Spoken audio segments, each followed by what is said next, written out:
So being in the fitness industry for more than 20 years, I see a lot of the common mistakes that women make in fitness and a lot of things that they're always doing wrong and I'm having to correct.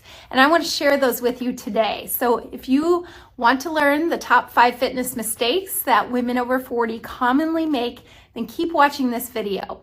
Now, there are so many benefits to doing a weightlifting routine, doing a yoga routine, whatever your fitness regimen is.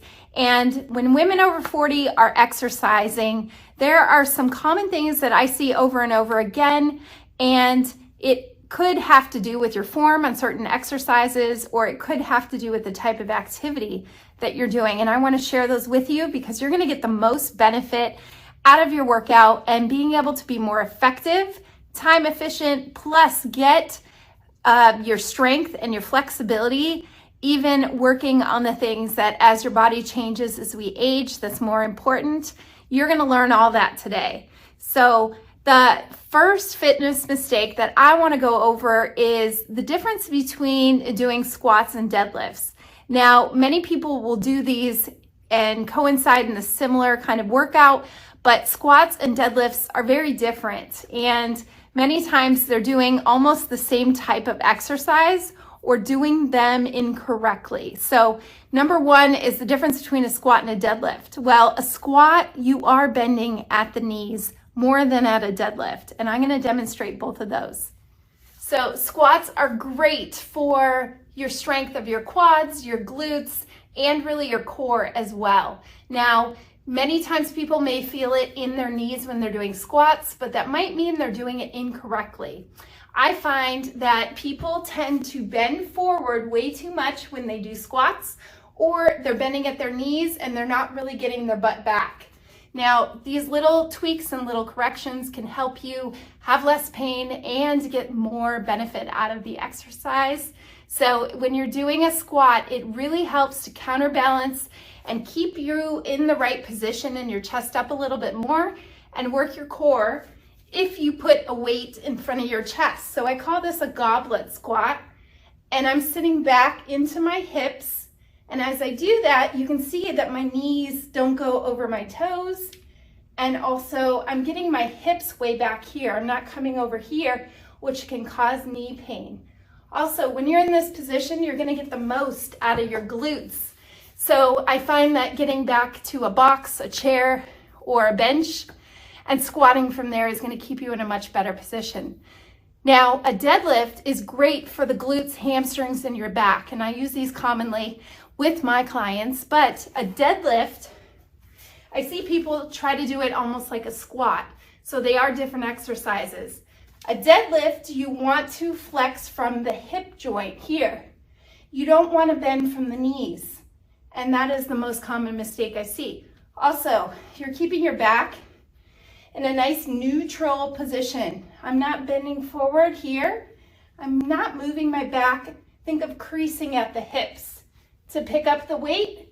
And then you come up here, squeezing your glutes, pulling in from your core and setting it back down. But a deadlift, you're just bending the knees a tiny bit. So that's one of the most common mistakes, is doing the difference between, knowing the difference between a squat and a deadlift. So number 2 kind of goes along the same lines. I love kettlebell exercises. I love weight training. And if you've heard of a kettlebell swing, this is the second most common thing I see is women are doing kettlebell swings wrong. And if you've never done a kettlebell swing, it's one of the best exercises for your hips, for your core, and also gives you a little bit of a cardio burst, great to mix in circuit training.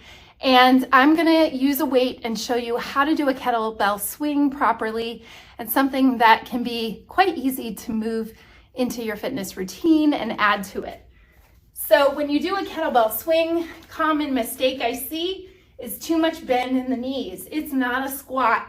It's the same idea as doing a deadlift where you're creasing from the hip, and the goal is to get power through the hips when you swing it up. Your arms are like a pendulum of a clock. They're not doing all the work. Your hips are doing the work. So you're going in this creased position, your knees are slightly bent, just like I demonstrated on the deadlift. and you're coming up without arching over and rounding your back the other way. You want to come up nice and straight and pulling in the core at the top. Now, kettlebell swings, I love them, but many times women are doing them wrong, so I just want to make that little correction. So next mistake, I'm not going to talk about a specific type of exercise that I'm going to correct, but more the type of activity you're doing. So I see a lot of women that love spinning, or they love running or weight training, but they're almost repeating the same activity too much. So constantly varied routine, mixing it up, especially over the age of 40, because as our flexibility changes, we might get more joint pain, achiness, stiffness in our joints. Our body's going to respond much better to mixing up and varying your routine. So I recommend doing 1 or 2 days of stretching, but trying to do that daily, of mixing in a few stretches. But if you're dedicated to doing either a yoga class or a video that's going to incorporate a lot of stretching, that is excellent. Plus Pilates as core strengthening, working on your posture, your balance, your coordination, and then mixing in some weight routine in order to boost your metabolism, help your muscle growth, and this supports your body as you reach menopause and beyond, with continuing to build up your muscle strength as we lose it with age. So mixing up your routine, not just doing cardio every day, but definitely adding in more stretching and core strengthening exercises like Pilates, yoga, and varying your routine and going ahead and mixing it up. So not doing the same thing all the time. That would be the number 3 tip of what I see a lot of women commonly do wrong. Okay, the next number 4, what I'm going to say as the number 4 top mistake that I see women make is doing push-ups incorrectly. So many times we hunch our shoulders up. We're using our neck rather than using your core and your shoulders. So I'm going to show you a modification on how you can learn to do a proper push-up in more of an inclined position. You also can make a push-up more effective by staying in the right form. And to do that, you may have to be on an incline, or you can start with your legs out kind of wide, not super narrow. This is going to give you a wider base of support and help be able to use the right muscles properly. So if I show you on a box where I'm on an inclined position, you're going to imagine that your hands are twisting, or your shoulders are going to twist outward.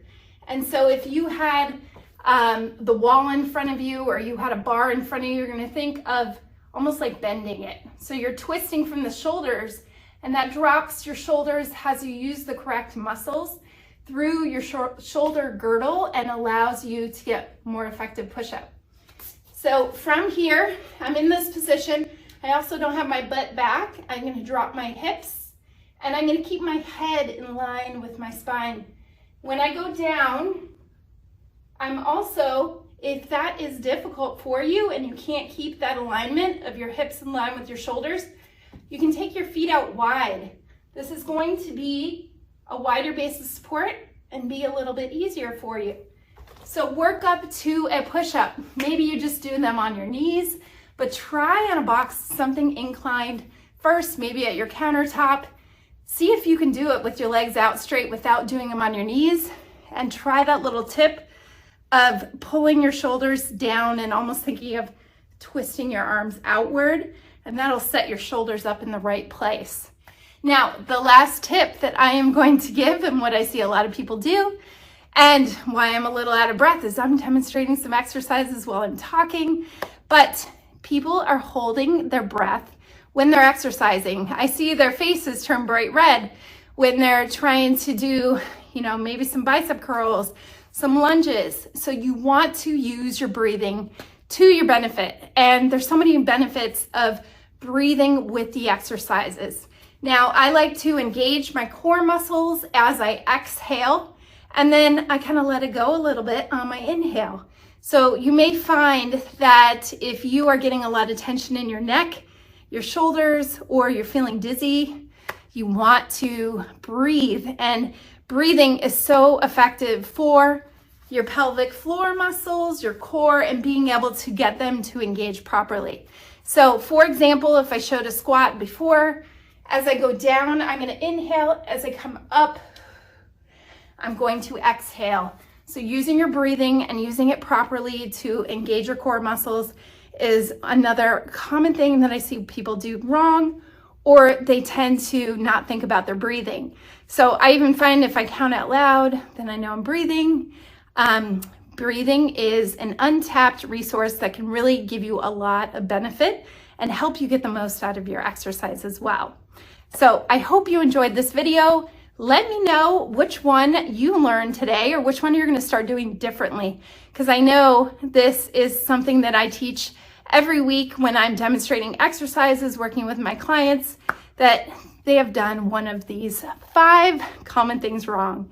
So hope that helps. And if you haven't subscribed already, subscribe to Level 4 Women's Health. We have lots of great videos on exercises, including Pilates, back pain, pelvic floor issues, lots of women's health related tips. And we love you watching our videos. So thanks for watching, and we'll see you soon.